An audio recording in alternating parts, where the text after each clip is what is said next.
We started Culturally Speaking to indulge our curiosity about the way others live and a desire to inspire conversations about how we have far more in common than we realise.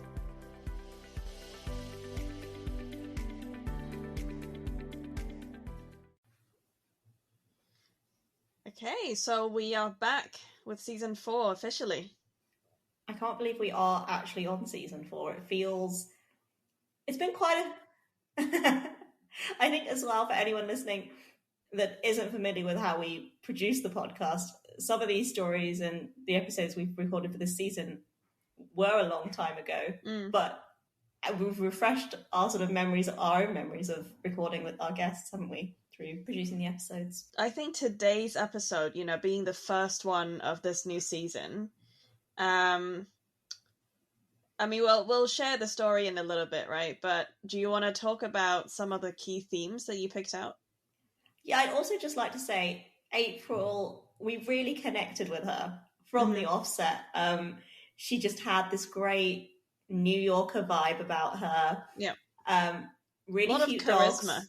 Yes, absolutely. And I think April, when we first met her, her story was about grief and the death of loved ones in her family. But actually, what emerged through her story, which we both identified with, was the elements of culture shock, moving somewhere completely foreign, completely new, and how she survived that. I mean, we'll let her say in her own words how she got through it, but it spoke to a lot of the emotions that people have felt in the last few years when they've gone through a really tough time, and how she bounced back from it, I think. So on that, actually, I recently read an article on Psychology Today. So at the time of recording, it was recently written, and it was about how our emotional intelligence may be declining. So I did, people who know me know that I actually studied, behavior. But for people who are not as familiar with this topic, so emotional intelligence is actually a complex construct, right, with 4 factors. So that's your well-being, your self-control, emotionality, and sociability. So the factor of well-being encompasses your positive self-evaluations, like, happiness, optimism, and self-control, self-explanatory, right? This is your ability to regulate your feelings, which includes, a range of emotions, stress, impulses. Now, emotionality then involves relationship skills. For example, your ability to accurately perceive your own feelings as well as other people's feelings, and your capacity to experience empathy. And lastly, the sociability element is really about your ability to communicate effectively, how you can exert influence over others, and also, building your own social networks. Now, this article particularly, I guess, caught my attention after having re-listened to April's story, because obviously, as you said, April showed so much strength, in going through terrible grief, and not just once, right, in her lifetime. And in the last 2 years, I feel like the whole world has been put under so much anxiety, and in a lot of cases, unfortunately, deaths, right, or even severe illness. And so I just wanted to, I guess, ask you what you thought about emotional intelligence. Because, in the UK, we've started calling people snowflakes because, they complain about everything and the every millennial little thing. Snowflake. Exactly. Yeah. It's an interesting one, because if you'd have probably asked me in the midst of the pandemic, and, it's whether it's over, it's continuing, people have different opinions, but if you'd have probably asked me at the height of 2020 what I thought about the state of REQ, yeah, I absolutely would have said it was declining. And you made a really good point about sociability and our ability to perceive other people's feelings. And because we've been doing this, in most people's cases, through a screen, I do think that's had a massive impact on just how to read the room. We see this so often at work in particular, but even socially with our friends. Friendships are always changing and evolving. But the birth of new friendships and the decline of others in the pandemic has been an interesting watch for me, both in my life and others, because when you don't see someone physically as often and you're not bonded by experience of, you know, doing something together or sharing whatever that thing was that you like to do together, you have to draw on other things to further that friendship and be connected, depending on the depth and the longevity of the friendship. So if your sociability factor has gone down, you're not maybe as good a friend, a good a sibling, child, daughter, you know, all of these things. So in many ways, I think EQ has regressed. Well, and also you're right about everything being behind a screen, because it's not only about our ability to perceive other people's feelings, but it's also the consequences of our actions and our words, right? You've got these, what do you call them? Like armchair warriors. Or the ones that keyboard warriors. Sorry. Yeah. And I think in cancel culture as well. Yes. That's been prolific. Well, this is why I don't understand how sometimes with work people don't do video calls. Like, that to me seems weird. I understand, you know, obviously we grew up in a time where we had internet as teenagers, and there was a time where even emails didn't exist. But for the past decade, when video calls have been so convenient, I don't really understand how people could have gone through the whole year of remote working without video calls. And this comes back to culture, though, as well. The working culture of where you are and who you're with. And there's a really interesting article that Adam Grant wrote about the tide turning cameras on and you know, on video calls, particularly for women. And if anyone hasn't read it, we'll link it in the show notes. But it's a very interesting read. And actually, he puts forward another opinion, which is we should stop trying to force everyone to get onto video. Yeah, I mean, anything forced is not good, in my opinion. Because I also recently read an article that some people find themselves very distracting when on video, because they just keep looking at how they look like. Oh, because when you're talking to a person, there's not a mirror behind that person, right? But when you're on screen, you can see yourself. So people become more self-conscious and, yeah. A question for you. Do you think we're more vain than we've ever been before? Because of video calls. Video calls, apps, editing technology, all of the things that are so easily at our disposal.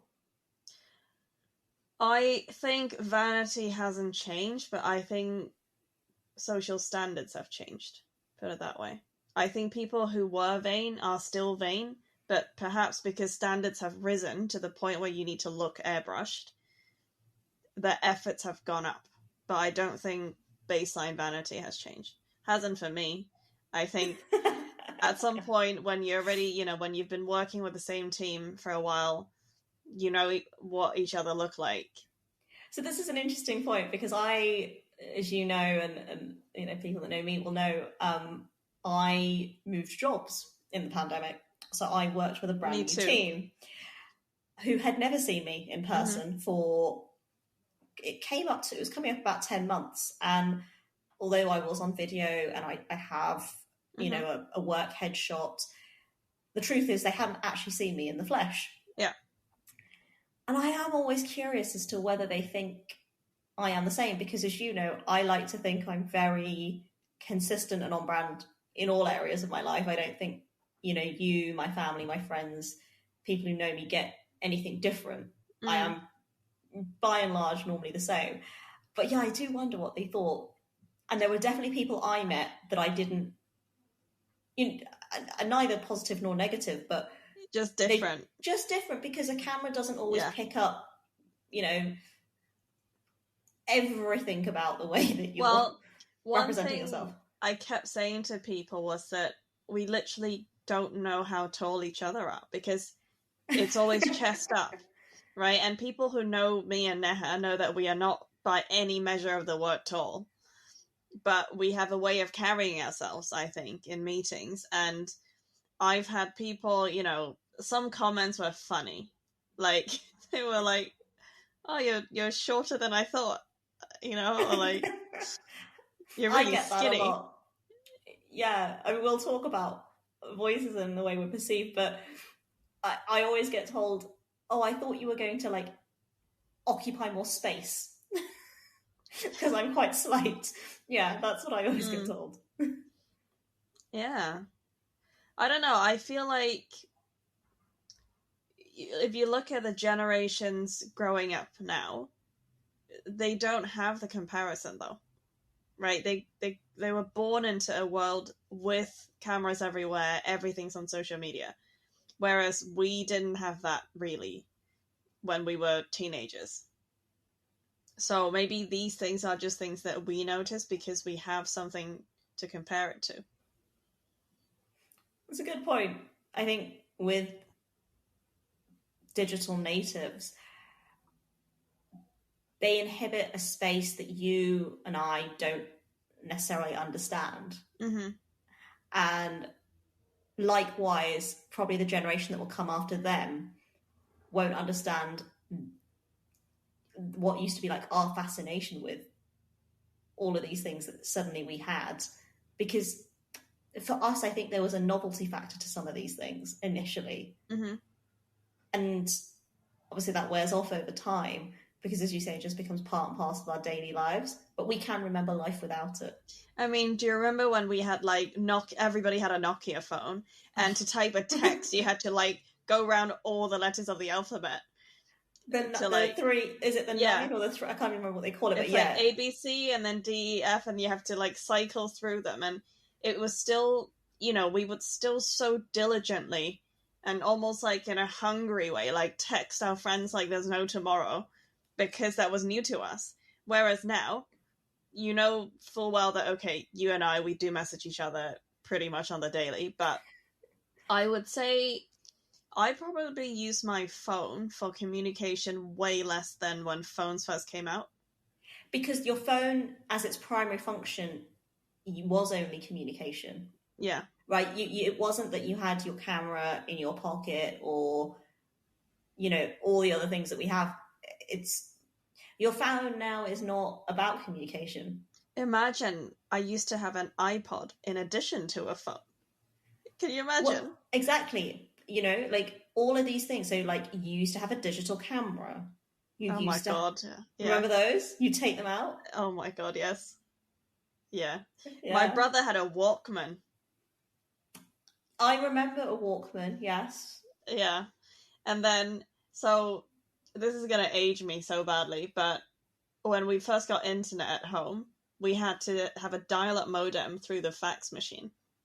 We had a dial-up modem as well. And then if you were on the internet, you obviously couldn't be, like, nobody could call because you were on the dial-up.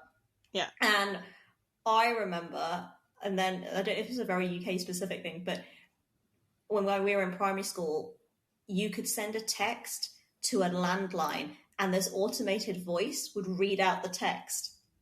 Oh, that's weird. Yeah. Does it do slangs? That's the funny thing, because if you had like the shortened text version of what, no, like it wouldn't know how to do it. So it'd be like, instead of like back as BK, it'd be like, booker.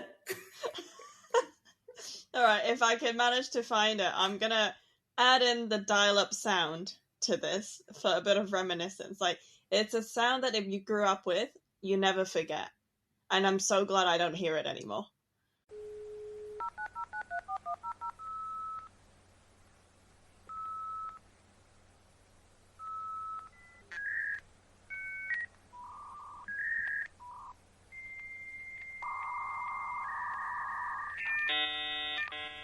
Oh, it takes me right back. On that note, we'll hand over to April to tell her story of loss, grief, and culture shock. My name is April Sanchez. I currently live just outside of Phoenix, Arizona. I'm a life coach with a focus as a mindset coach, and I'm also a Reiki master practitioner. So I'm originally from New York, born and raised. I moved out to Arizona. I was about 26 years old. It was brand new to me because, like I said, I lived all my life in New York, and that's my home, and that's where my comfort zone is, and that's where everything that I've ever known existed. At the age of 22, I lost my dad, and that was an extremely hard situation to kind of navigate and move through. And then a few years after that, I was 3 years after I lost my mom. And so after the loss of my mom, I had family that was, concerned about my well-being and thought maybe a change of scenery would be helpful for me. And so I decided to take this journey of moving from New York to Arizona.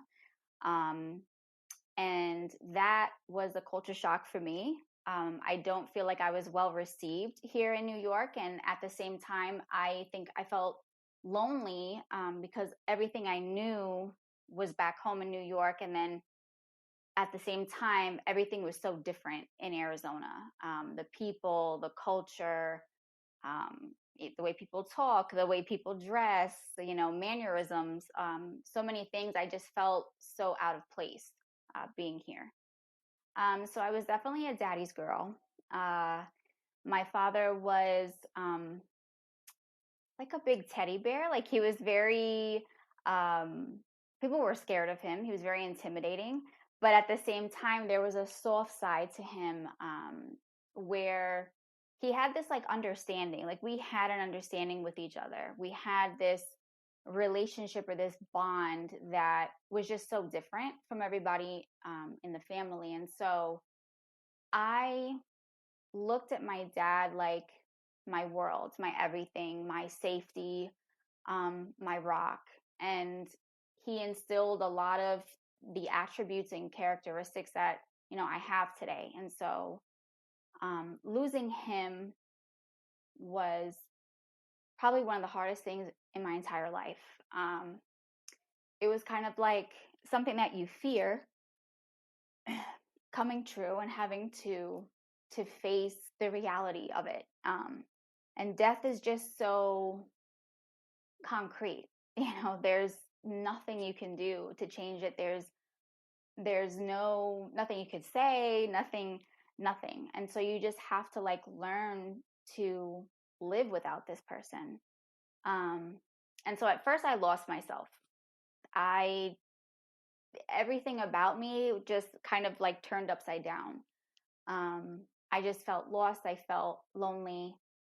I think the thing that started to get me back up off of the ground is probably the best way I could say it, was watching my mom.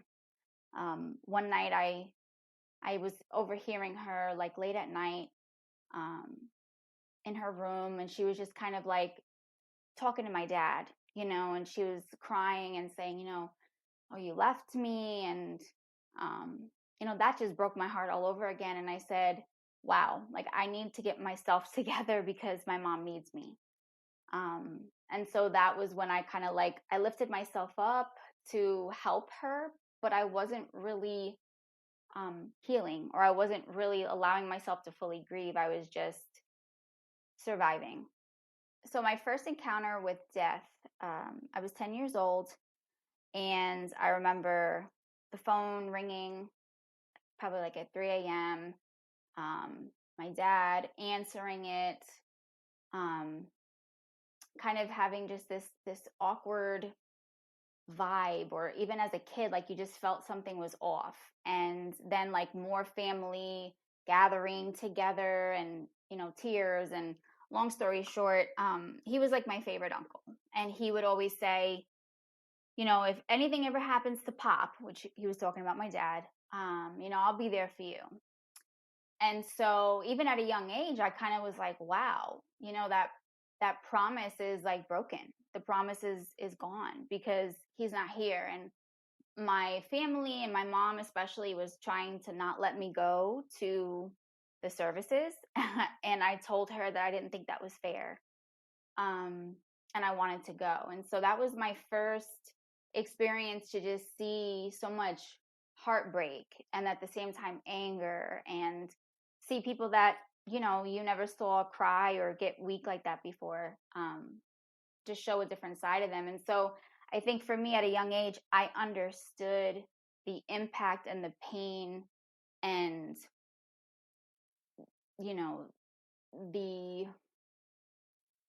the feelings that just the overwhelming pain that death brings. And I think since then, and then I lost friends. One time I was 15, I buried a 15-year-old friend. Another time I was 17, a 17-year-old friend passed away. And I think after that, it just made me fear losing my father or losing my parents even more. And then knowing my father was not well. He had a lot of heart attacks, a lot of surgeries. And so I think every time those things would happen, it was kind of like this whole anxiety and fear would just like come over me. And so, yeah, but it was still very different to bury a parent, to bury the person that you saw as like your protector, your world, your guiding light, like your everything. It's just, you just feel lost. And you feel like, when you're having a bad day or you're sad, you always want to call mom or dad, and you want to just have those words of encouragement, and that's gone. And so now you have to navigate life without them. And I think for me, what helped me get through my grief was remembering him, holding on to all the things that he taught me, remembering, the lessons, and knowing how much he loved me. And I learned to try to turn my grief into gratitude. And it takes time, but when you love somebody so much, when they're physically gone, you keep loving. And so what I've learned to understood is grief is just all this love that we have for this person that is no longer reciprocated in a physical form, right? And so you're wanting to give this person all these things you did in life, and they're no longer there for you to do that. And so this overwhelming love then turns into this grief of just wishing you still had what was. And so I just had to hold on to all those things that my dad taught me, and all the gratitude of, I'm glad I had him, because if I had to do it all over again, even though it felt so terrible to go through that loss, I would, because I'd want that love. I'd want all the experiences that he gave me. So with the passing of my dad, I then, through my grief, and as I was trying to like learn this whole new world, I guess I could explain it in my life, then I had my mom. And so I was, taking care of my mom while also trying to take care of myself, started a little bit of a new life by exiting a very long toxic relationship. And so within those 3 years after my mom passed, I was like in a shock. Like it was a totally different way that I first handled losing her, because I felt completely alone at that moment, knowing that, okay, at least I had my mom. And then with my mom still came those memories of my dad, or it still had that love. And then so once I knew my mom was gone, I was just like, okay, now what? Like, who am I? I just felt so alone. I didn't have a very supportive family around me. And so I just felt like lost. And I had family members, again, in Arizona, because I would have never thought to move here from New York. But I had them say, maybe a change of scenery will help you, just to start over, I guess, and not have to see the things that, you've seen all the time that will remind you of what's gone. And so that's kind of what pushed me to move to Arizona.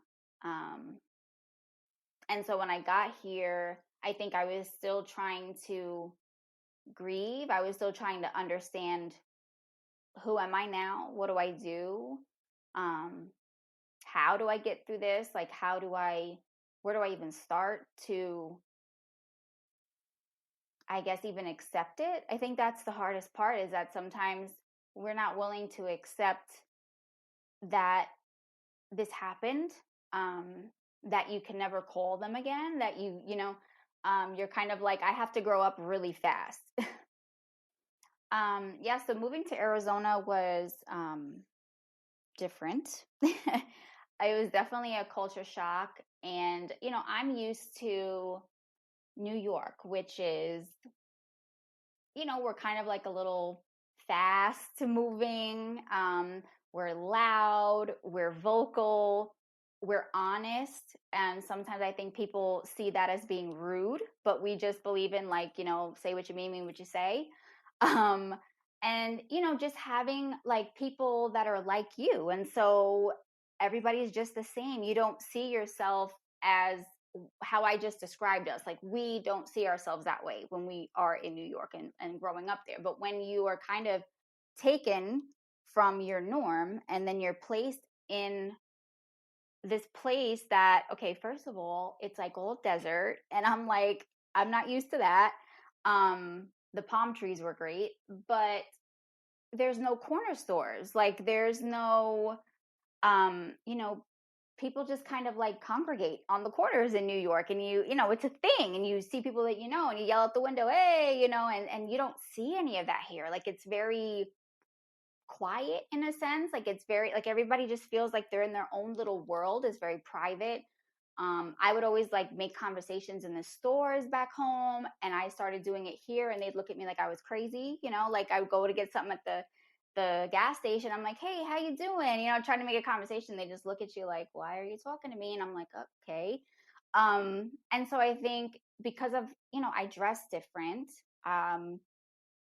I was like vocal and loud, and I like shiny things, and I like bold. I had big hoop earrings, and like, people here just didn't dress like that. And so they immediately knew I wasn't from Arizona. Or the moment I opened my mouth and said certain words, they would say, oh, you're not from here, and at first I was like, yeah, I'm not, because I was proud of where I'm from. But then you almost start to feel like they're singling you out, and you feel almost like alienated, like, well, you don't belong, and you're too different. And, I was even told that by some people, like, oh, you're too much. And I'm like, I'm too much of what? And so at first I think that made it worse, being here already, grieving, feeling out of place, not even feeling myself. And then to be in a place that nobody welcomed me. Like, I just felt like a fish out of water. I felt like I was in the wrong place. I was lonely. I was like, I have no friends. Like, what am I going to do? I don't know anybody. And so for a while it was depressing. It was overwhelming in some ways. And I think I had to allow myself to feel that, instead of trying to like pretend it wasn't there. I had to allow myself to see, like, okay, this is what it is, right? And then say to myself, now what? Now what? So I still try to make friends, and I did meet some people that did love me. And that was kind of the way it was. It was like, either they liked you or they didn't. They loved the fact that you were from somewhere else, or they didn't like the fact that you were from somewhere else. And so that's kind of where it started. I'd say the biggest shock of moving to Arizona was the culture. And what I mean by that is, like, it was so not up to times for me. It was so not up to speed. It was so everybody seemed very isolated. I living in New York, we're all come from very diverse backgrounds, and it's like a melting pot. There's like all different races and religions, and like we all just like love each other. Like, we learn from each other, and we kind of like embrace each other's backgrounds. And living here or moving here, it felt like there was still a lot of like segregation. Like people, didn't mix and mingle. It was all kind of separate. And that was just uncomfortable to me, to be honest. Like I was like, okay, wait a minute. Like I'm not into like choosing sides, like I don't get it. And so that was really hard. I'd say that. And then just how different the people are, like not open to sharing or conversing with a stranger just because, just because you're curious and you want to get to know somebody. So those are the two biggest things that were really, really hard for me. It's funny because I did have a counselor say to me one time the same thing. You have such a resilience. And I'm like thinking to myself, no, I don't. Like I didn't see that, especially not during the time, right? And I had to look back, and I'm like, wow, yeah, I guess I did have to learn how to overcome or how to embrace change.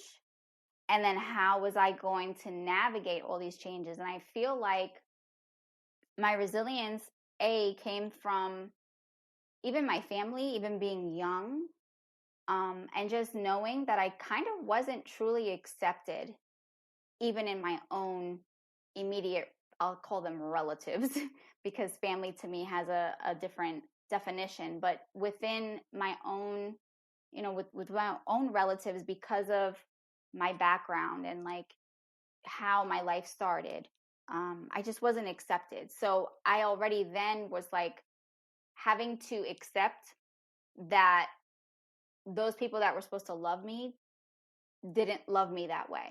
And so I remember my dad always saying, and especially towards the end, I swear it's like they know they're going to go. He said to me, don't ever, whatever anybody else says doesn't matter. Just remember that me and your mom love you. And whatever we say is what's important, not the opinions and the remarks from anybody else. And so I think that would play consistently in my head. It doesn't matter what those people are saying. It doesn't matter. And so my dad,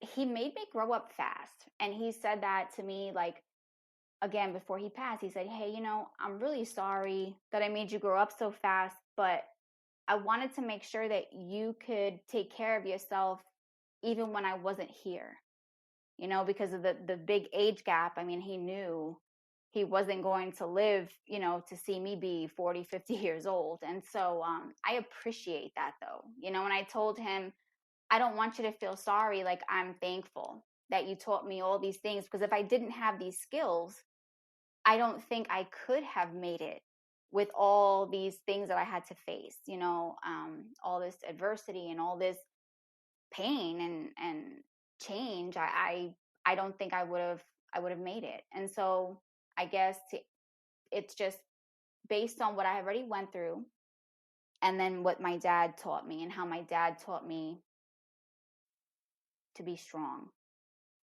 So if my dad were here today, I would tell him that he was right, because he warned me, honestly, about a lot of the things that happened in my family. And it actually gave me a little bit of peace, knowing that before he passed, he knew the truth. Like, he knew the situations and kind of like what would happen.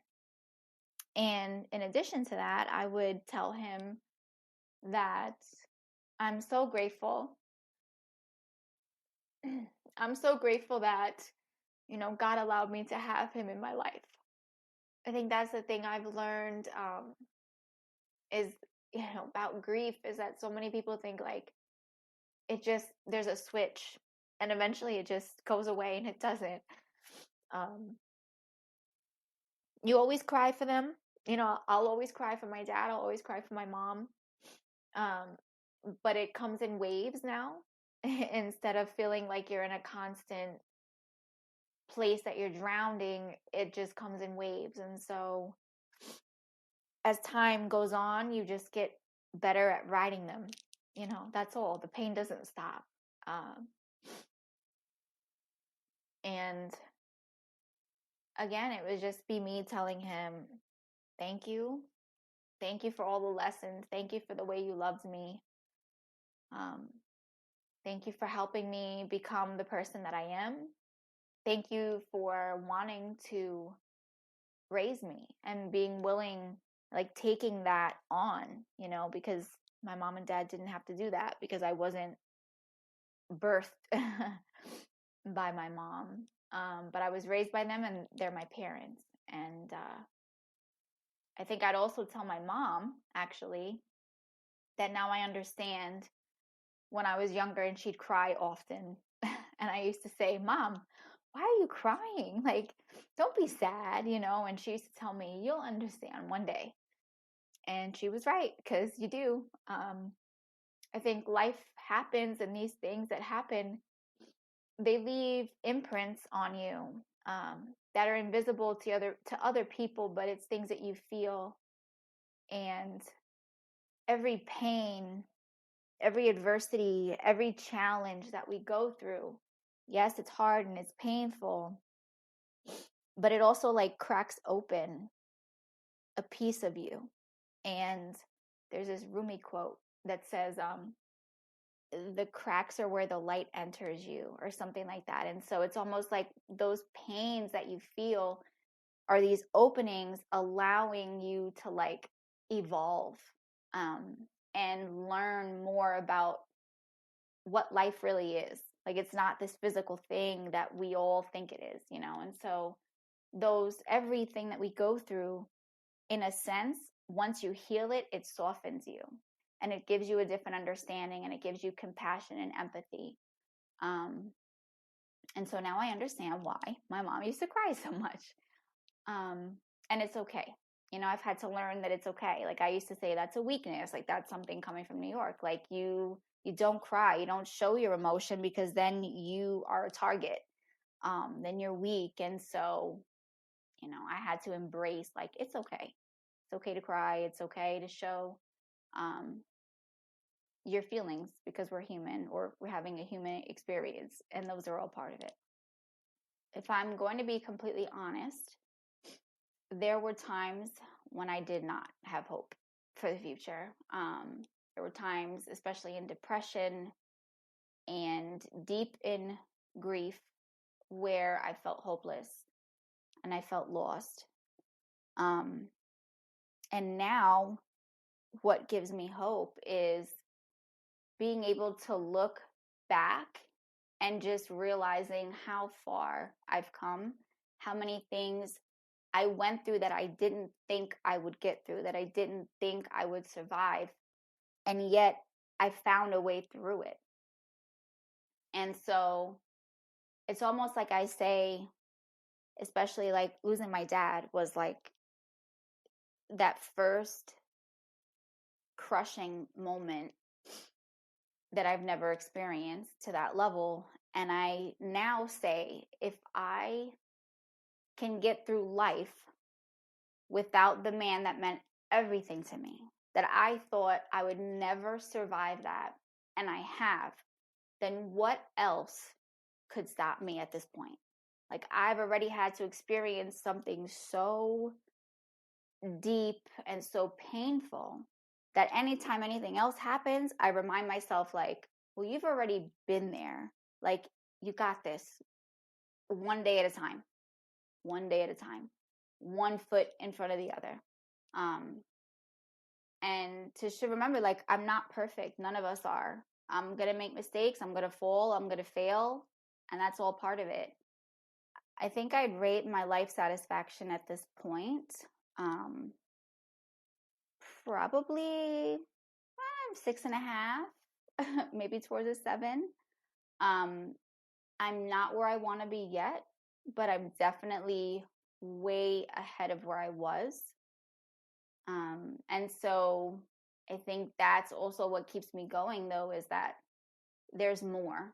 There's more that I want to achieve. There's more that I want in my life. There's more healing that I have to do. I mean, that's kind of like just what we're here for. So every time we get through one thing, then we learn something else. But that evolution leads you through those, satisfaction levels.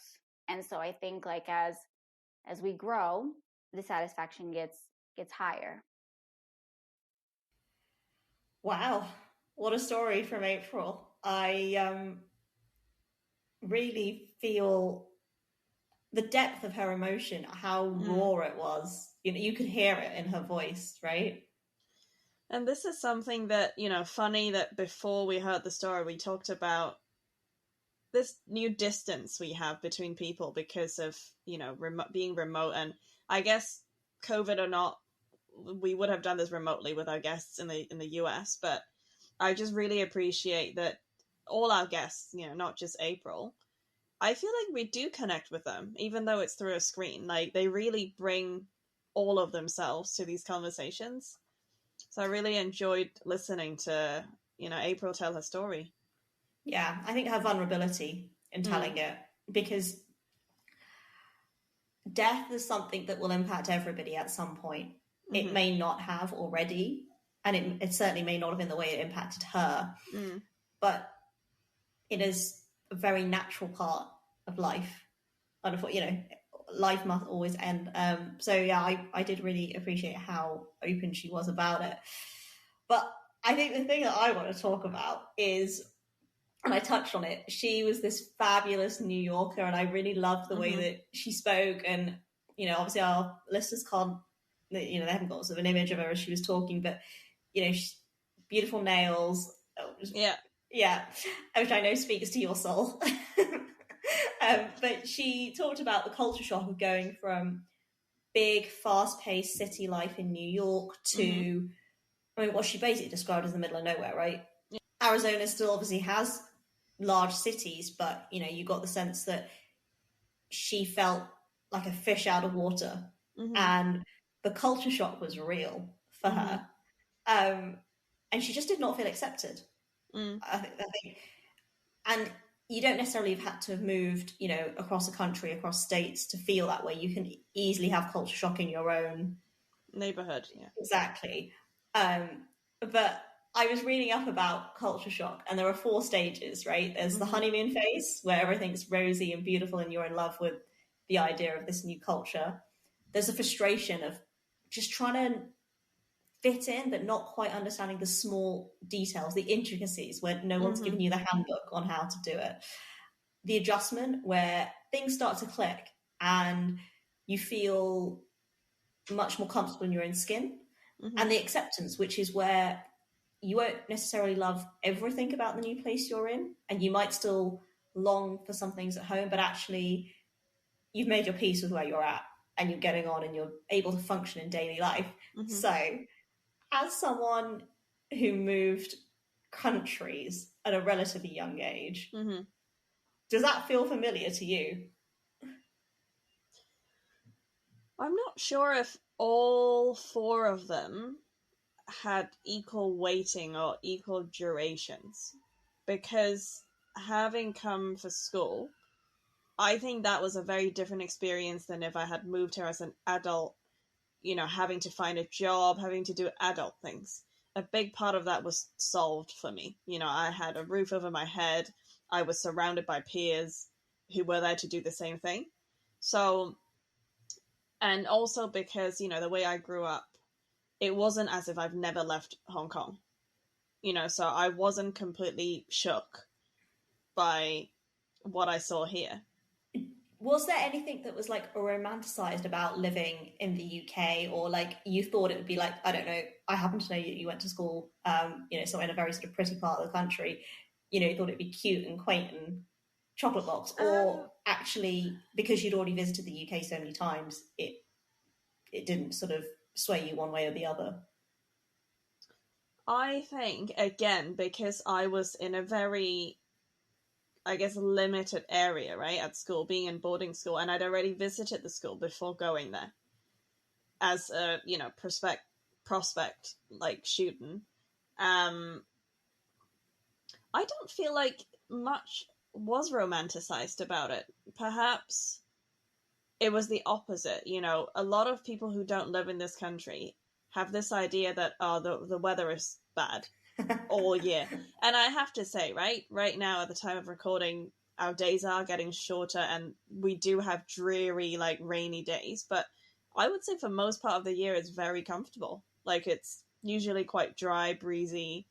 There was, blue skies actually this week, most of the week. So the only... I'm trying to think now because it was so long ago how I felt when I came here. Food. So I would say the language was a thing because I had grown up speaking pretty good English because I was educated in English, but it was not my mother tongue. I did not sound like how I sound now when I first came. Ah, interesting. And I think I did purposefully try to cultivate a very generic accent so that I didn't have any accent, if that makes sense. Like, me well enough that some words I do have a random twang somewhere. And I love your little Americanisms that you come out with. Like mall. Yeah, and I think those are the things that I used to feel like, oh, someone's going to find out that I'm not from here. And then now I'm like, well, I'm not from here. I'm not going to pretend that I grew up here. And I used to feel a little bit, I guess, not so much alienated, but just a little bit confused as to how I can actually talk to people when they talk about things that they grew up with in this country. Because I had a very mixed childhood growing up in Hong Kong. I had American influence, I had British influence, also had Japanese influence. So I actually watched maybe 3 times as much cartoon as anyone here. And so that part to me, also snacks.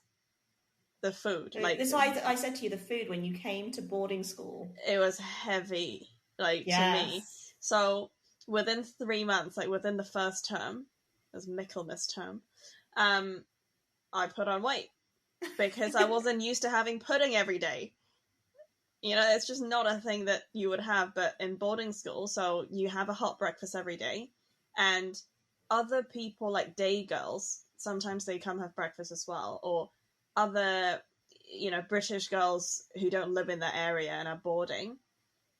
It's no different to them, right? If they had cereals at breakfast, they would still have cereals, but in Hong Kong, breakfast is the whole other thing. We could have a whole different episode to talk about amazing breakfast items in Hong Kong, but I usually went for the eggs, the typical hot breakfast, right? And then I think that started my tea addiction, was probably boarding school. I had so many cups of tea, probably 7 cups of tea in a day, because I did drink water, but it was just a thing that I drank a lot of. And then you had you had break time, mid-morning, and then there was time. Yeah, and then literally we would form a line to grab our cups so that we could get tea, and then a little snack. And some of these things, like the jam donuts, and then also we would have carrot cake sometimes. And carrot cakes are the death of everybody because you inhale that sugar and you're coughing for 5 minutes. The oil in a carrot cake as well is... in the paper. Yeah. And then you'd have lunch, but you had pudding at lunch, which was a new thing for me. And then you had dinner. Again, you had pudding after dinner. Did you have another snack at tea time?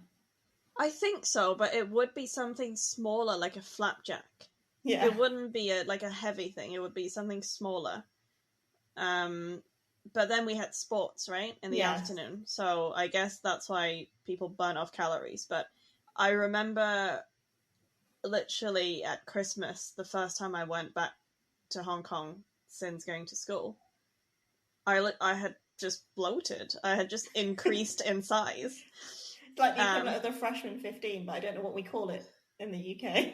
I don't know. It was terrible, but I remedied that very quickly because I realized why it was happening, and I got much more into sports, and it was resolved. So the food was one of the things. I didn't find anything not tasty though. Although I did quite often laugh at what they would call Chinese food. I was about to ask, right? Yeah. So, was there anything you missed? So people here have a very different concept of soup. So growing up, soup was a daily thing, right? And what I call soup is something that's like, usually you would have, for people who eat meat, you would have a meat component, usually on the bone or something that's leaner so that the soup isn't very oily. And then you would have different kind of vegetables or like Chinese herbs, depending on what you want the soup for. And that is something I had every single day in my life, unless we were eating a different cuisine. And so I think that's something that I missed. Otherwise, I mean, you know me, I like eating most things. So, not really. Yeah, I think because it was boarding school, I assimilated pretty easily. And because it was quite an international boarding school, there were so many people like me going through that together. So I kind of feel like a lot of the stress perhaps was just dissipated in the fun side. Yeah, there's a lot of solidarity, I think, in having that experience with other people. Yeah. But how about you? Like, have you had any recent, I say recent, no one's really traveled, but what's your most recent experience of culture shock? Well, it's funny you were talking about food, which is why I brought it up, was breakfast in China. Okay, yes. Because so again, people know me well, I don't like sweets. Mm-hmm. So a lot of breakfast foods don't really do it for me. Traditional breakfast foods that we would think of here. But in China, it was great. It was like noodles, congee. Yeah, exactly. Like I'd be having all my savoury things. And they really go in for breakfast. Yeah. Which I also like. I appreciate like a good breakfast to start the day. But it wasn't bad. I liked it. Like it was a positive thing for me. Yeah. But I know some people are like, I cannot eat noodles at like 6 o'clock in the morning. Like, no. I also love how you can get hot water everywhere there. Because I like to drink my water warm. Okay. That's a whole... Okay. Good point. So even now, people think I'm super weird for drinking hot water all the time. And I used to not do that as a child. I used to be like, but I hate hot water. I want cold water. But now that I've grown up, I'm like, I do still drink cold water in the summer. But one thing that I cannot accept is room temperature water. Oh, so I don't mind room temperature water. I read this very dubious article years ago about how cold water kills brain cells, and it's unsubstantiated, but it kind of stuck with me. And I have to really be in the mood for ice cold water. Hot water, any time of the day, any day of the week. So, talking about culture shock, have you heard of this Paris syndrome? Yes, because we've spoken about it, but I found it hilarious. Yeah, so for people who don't know, right, this is a lot of Japanese people have this hyper-romanticized idea of France, especially Paris. I guess because you've got, the Lady and the Tramp, all of these fairy tales that make Paris seem like the most romantic place in the world, and everything is pink, I don't know, or gold, like everything is so amazing. But when Japanese tourists actually went to Paris, I think they were like shook, like when they got there, and they were like, what the hell is this? There's, I haven't been to Paris in a long time, but presumably it was just less than expected for them. The reality didn't live up to the dream. Exactly. And so Paris syndrome was coined after the people who got there got disappointed and actually got physically ill because they were so disappointed. Can you imagine that? Cause of illness, disappointment in Paris. Culture shock. But I think, I kind of understand the disappointment. I think when I imagine, right, I don't know when it was that I went to Disneyland last, but there was a kind of magic about it when you were a child. And I'm pretty sure if I went now, it would still be fun, but I would be like, oh, is this it? Like, but is it truly not the happiest place on earth? well, I mean, I actually went as a teenager. And like, you know me, I'm a realist. I'm very skeptical about a lot of like OTT things. Yeah. Although slightly extra, but anyway, we'll own that. There was magic about it.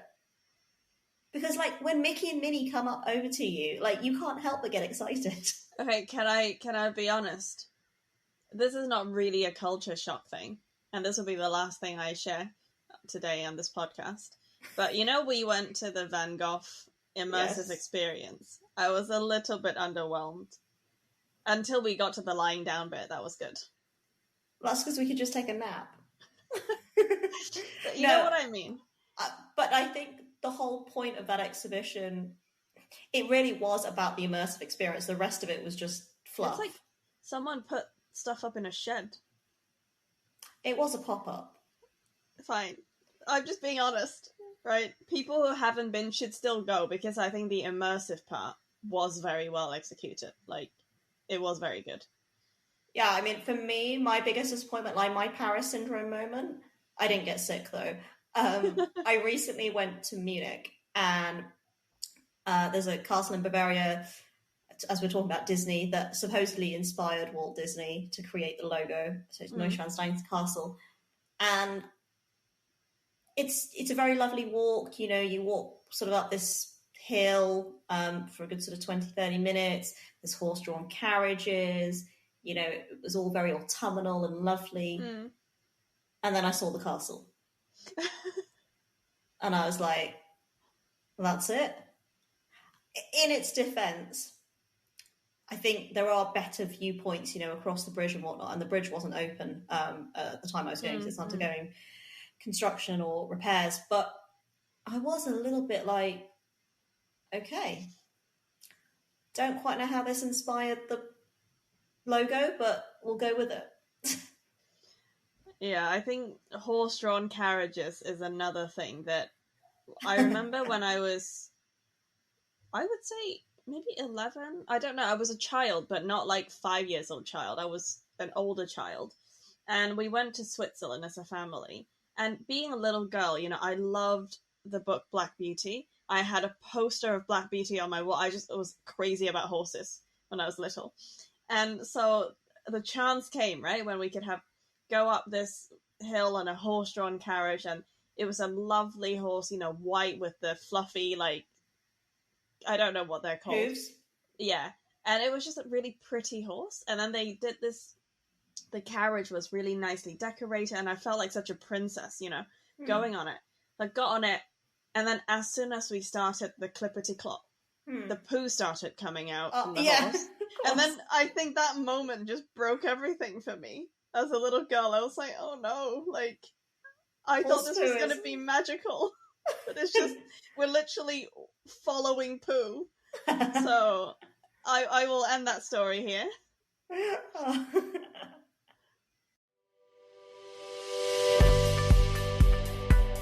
Subscribe, rate and review on your favourite podcast platform, and follow us on Instagram at Culturally Speaking Podcast. You can also check out our website, culturallyspeaking.co.uk, for a transcript of this episode. Share your stories or your show ideas with us by sending us an email at theculturallyspeaking@gmail.com.